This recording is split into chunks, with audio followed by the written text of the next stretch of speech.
నాగర్ కర్నూలుకు చెందినటువంటి కృష్ణ అనే వ్యక్తి తన భూమిని అమ్మిస్తానని చెప్పి చెవెళ్ళకు చెందినటువంటి ఏసీపీ అమ్మిస్తానని చెప్పి అనంతరం అమ్మాక డబ్బులు ఇవ్వకుండా దాదాపు 4 ఏళ్ళు గడుస్తున్నాయి. ఇప్పటి వరకు డబ్బులు ఇవ్వటం లేదు. దాని గురించి ప్రస్తావించినప్పటి నుంచి దాని నుంచి సమాధానం దాటేస్తున్నారంటూ కూడా ఒకవైపు ఆర్టీవీని బాధితులు ఆశ్రయించారు. ప్రస్తుతం అంతా పాటు బాధితులు ఉన్నారు, వారితో మాట్లాడదాము. అసలు ఎంత భూమి ఎప్పుడు మొత్తం అమ్మారు, మొత్తం ఏంటి విషయాలు? మేడం, నా పేరు డాక్టర్ కృష్ణ. ఊరుకొండ మండల్ రాచలపల్లి విలేజ్ 7 ఎకరాల 33 గుంటలు 2 సంవత్సరాల క్రితం ఊరుకొండ నాగర్ కర్నూలు డిస్టిక్. అయితే దాన్ని అమ్మిపిస్తానని చెప్పి దాన్ని అమ్మిపించి ఫస్ట్ అడ్వాన్స్ ఇచ్చినప్పుడు అడ్వాన్స్ ఇస్తే 32 లక్షలు తీసుకున్నాడు. తీసుకొని ఒక ఏసీపీగా ఉంటూ ఈ వైట్ పేపర్ రాసిచ్చాడు.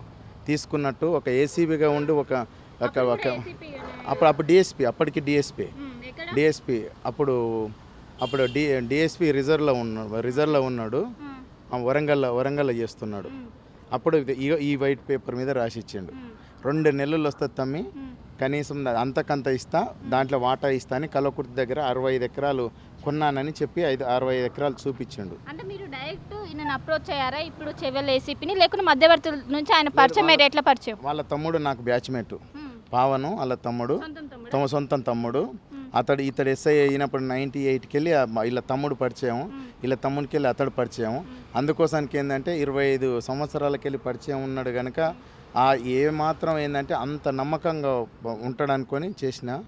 నమ్మకంగా ఉండడంతోటి నట్టేట్ల ముంచేసిండు. కనీసం ఒక పోలీస్ అంటే ఏంటిదంటే నీతి, న్యాయం, ధర్మం, అన్యాయం, అక్రమం, దౌర్జన్యం, మోసం, దగ, కుట్రలను రూపుమాపేవాడే పోలీసు. కానీ ఇతడు అన్యాయం, అక్రమం, దౌర్జన్యం, మోసం సర్వం ఇతని లోపల.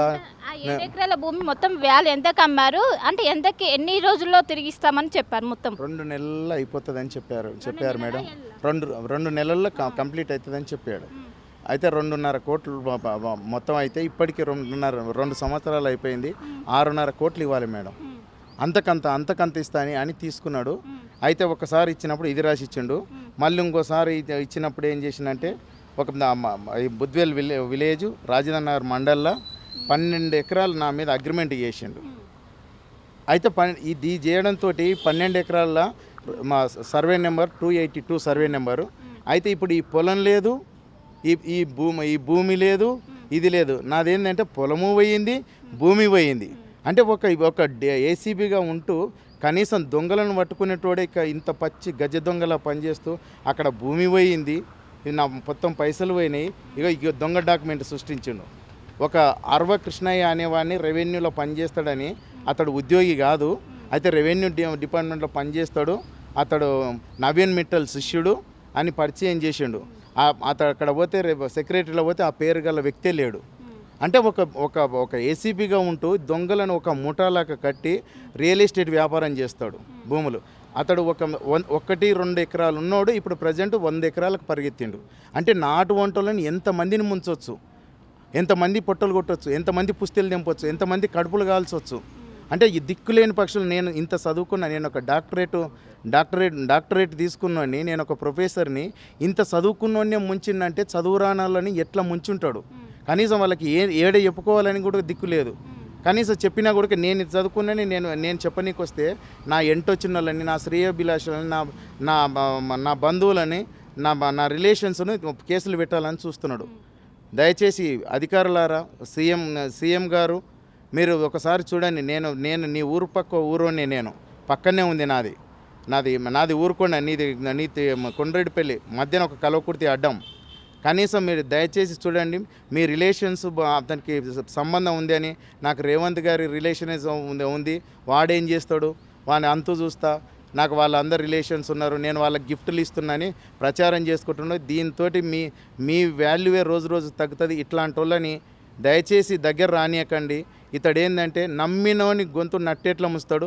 25 సంవత్సరాలు గుర్తున్నోనే ఏమీ తెలియకుండా, ఆనవాళ్ళు లేకుండా ఎవడైనా గుడిని మింగి లింగాన్ని అనుస్తాడు. కానీ గుడిని లింగాన్ని రెండింటిని ముంగేసిండు. నాకేమాత్రం ఇప్పుడు ఈ పొలము పోయింది, పైసలు పోయినవి. నేను బడంగపేటలో ఇల్లు ప్లాట్ ఉంటే ప్లాటు అమ్ముకుంటే అది పోయింది. నా గోల్డ్ కూడా అమ్మేసిన.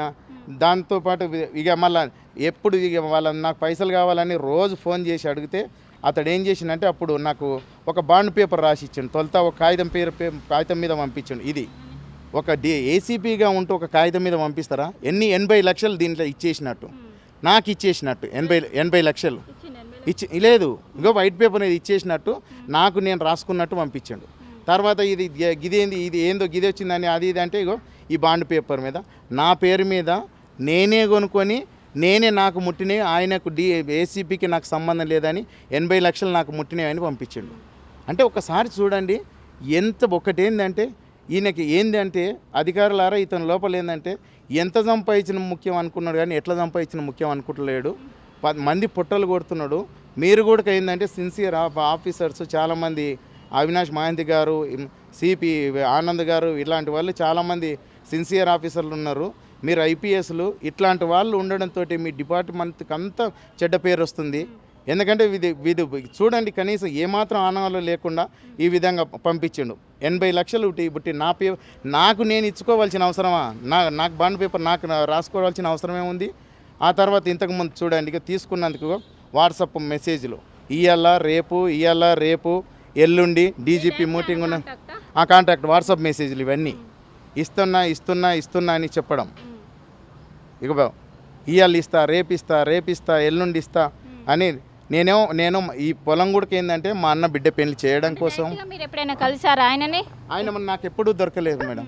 ఫోన్లో అన్న నేను కలవాలని దీంట్లో అన్నా కూడా ఆయన నాకు టైం లేదు, నేను కోర్టుకు పోతున్నా, నాకు అఫీషియల్ మీటింగులు ఉన్నాయి, డీజీపీ మీటింగ్ ఉంది అని చెప్పి ఇగో లాస్ట్కి తమ్ముడు ఇన్ని రోజులు ఆగినావు, 2 రోజులు ఆగు అని ఈ విధంగా మెసేజ్లు పెట్టడం.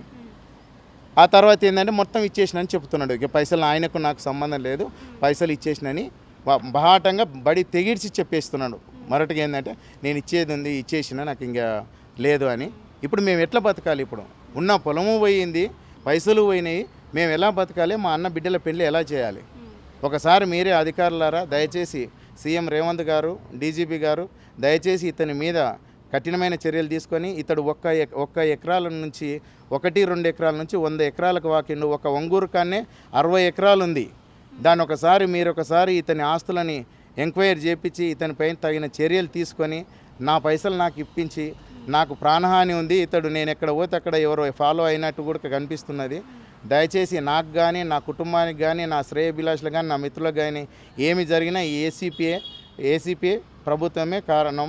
దయచేసి నా పైసలు నాకు ఇప్పించగలరని మరీ వేడుకుంటున్నాను.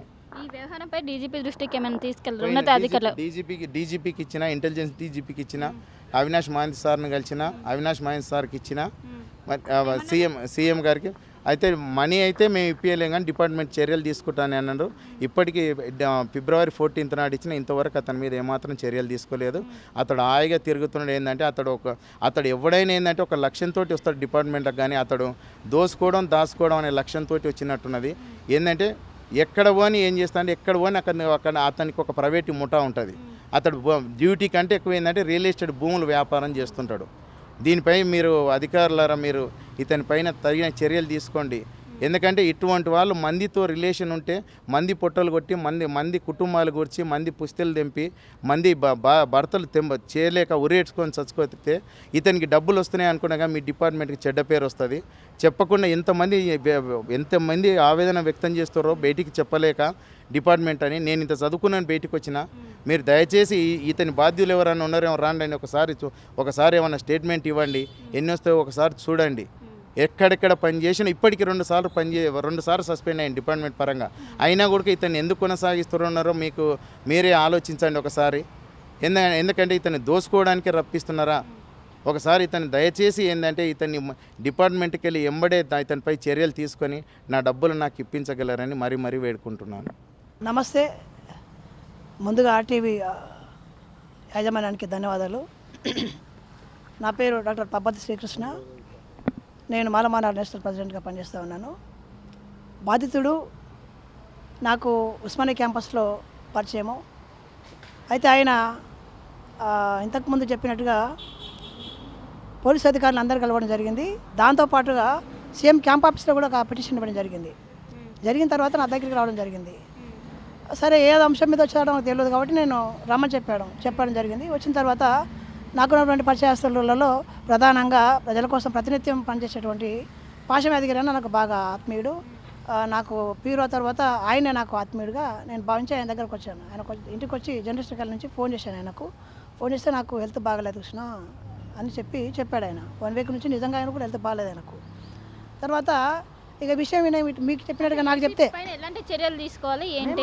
ఏమంటున్నాం అంటే రాజ్యాంగంలో ఉంటూ మీరు రాజ్యాంగంలో ప్రజల్ని కాపాడమని చెప్పి మీకు రాజ్యాంగం హక్కులు ఇస్తే మీరు పోలీసు పని చేయకుండా భూముల వ్యాపారం చేయడానికి ఇచ్చిందా మీకు పదవి? ప్రభుత్వం కానీ లేదంటే డిపార్ట్మెంట్ పోలీసు కానీ. రెండవ దుర్మార్గం ఏంటంటే ఒక బీసీ అయి ఉండి ఒక బీసీని మోసం చేయడం. 25 ఏళ్ళ సంబంధం అంటే సాధారణంగా ఎవరైనా నమ్ముతాం కదా.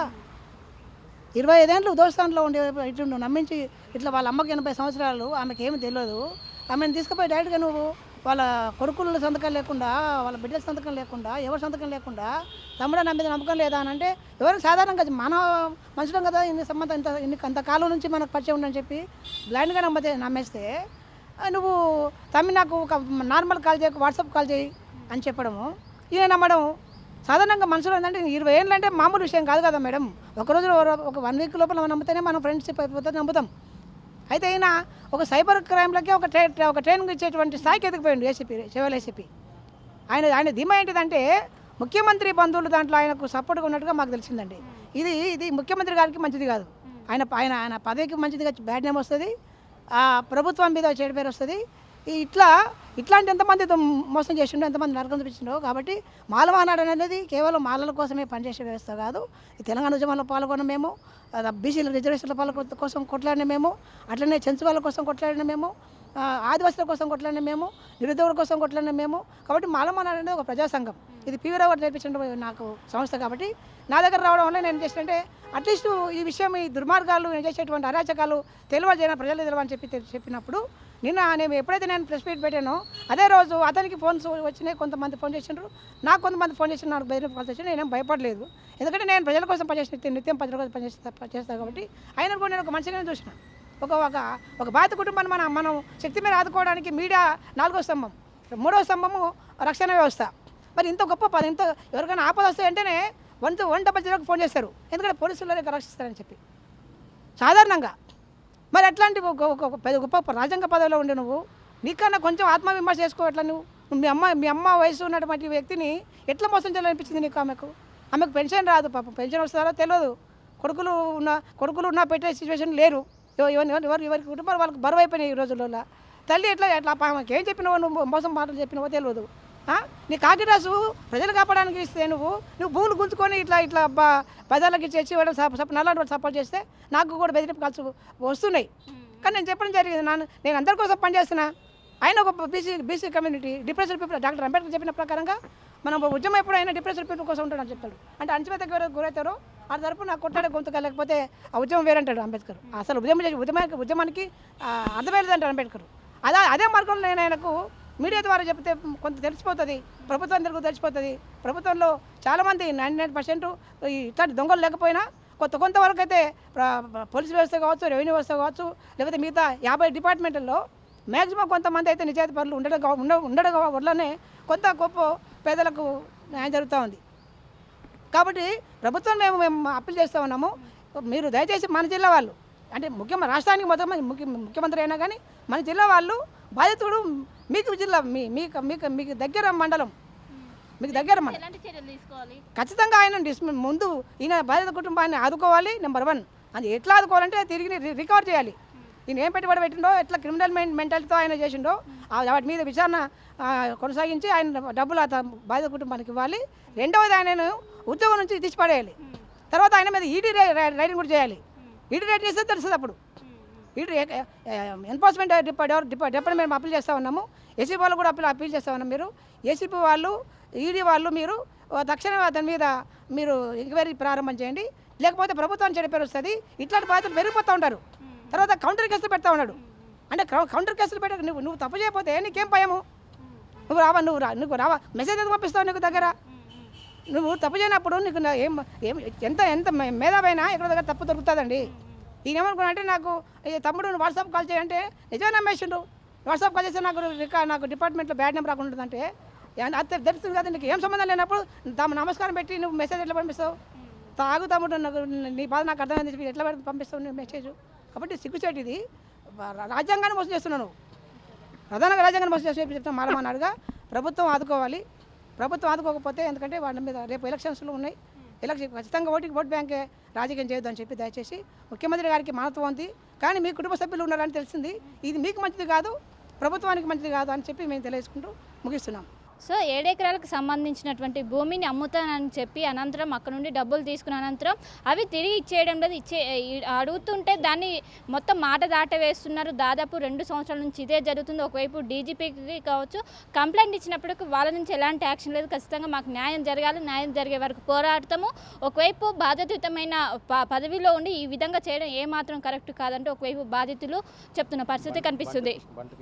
కెన్ పర్సన్ విజయ్తో కలిసి శిల్ప ఆర్టీవీ హైదరాబాద్. మరిన్ని వీడియోస్ కోసం ఛానల్ ని సబ్స్క్రైబ్ చేయండి. లేటెస్ట్ అప్డేట్స్ కోసం వాట్సాప్ ఛానల్ ని ఫాలో అవ్వండి. ఆ లింక్ డిస్క్రిప్షన్ లో ఉంది.